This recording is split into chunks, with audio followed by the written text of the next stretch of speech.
He built a watchtower in it, and cut out a winepress as well. Then he looked for a crop of good grapes, but it yielded only bad fruit. Now you dwellers in Jerusalem and men of Judah, judge between me and my vineyard. What more could have been done for my vineyard than I have done for it? When I looked for good grapes, why did it yield only bad? Now, I will tell you what I am going to do to my vineyard. I will take away its hedge, and it will be destroyed. I will break down its wall, and it will be trampled. I will make it a wasteland, neither pruned nor cultivated, and briars and thorns will grow there. I will command the clouds not to rain on it. The vineyard of the Lord Almighty is the house of Israel, and the men of Judah are the garden of his delight. And he looked for justice, but saw bloodshed, for righteousness, but heard cries of distress.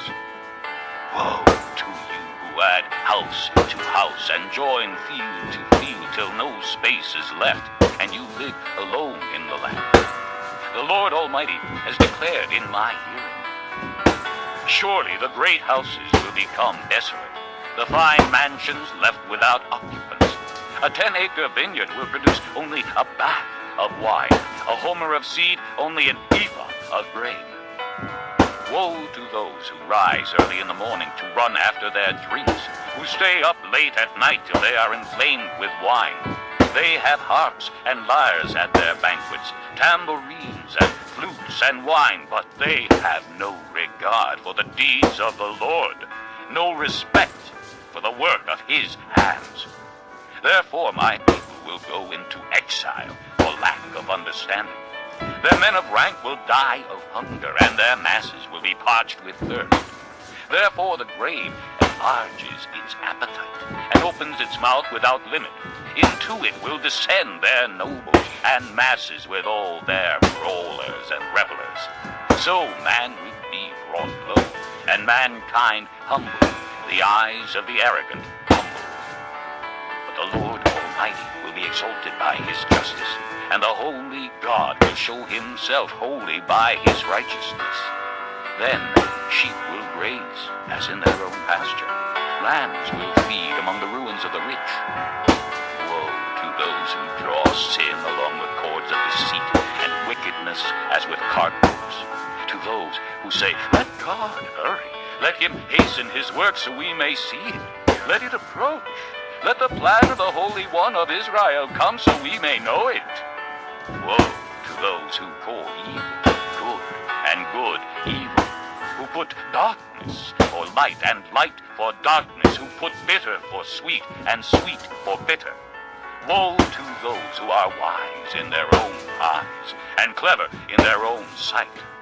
Woe to those who are heroes at drinking wine, and champions at mixing drinks, who acquit the guilty for a bribe, but deny justice to the innocent. Therefore, as tongues of fire lick up straw, and as dry grass sinks down in the flames, so their roots will decay, and their flowers blow away like dust. For they have rejected the law of the Lord Almighty, and spurned the word of the Holy One of Israel. Therefore the Lord's anger burns against his people. His hand is raised, and he strikes them down. The mountains shake, and the dead bodies are like refuse in the streets. Yet for all this, his anger is not turned away. His hand is still upraised. He lifts up a banner for the distant nations. He whistles for those at the ends of the earth. Here they come, swiftly and speedily. Not one of them grows tired or stumbles. Not one slumbers or sleeps. Not a belt is loosened at the waist. Not a sandal thong is broken. Their arrows are sharp. All their bows are strung. Their horses' hoofs seem like flint. Their chariot wheels like a whirlwind. Their roar is like that of the lion. They roar like young lions. They growl as they seize their prey and carry it off with no one to rescue. In that day they will roar over it like the roaring of the sea. And if one looks at the land, he will see darkness and distress. Even the light will be dark.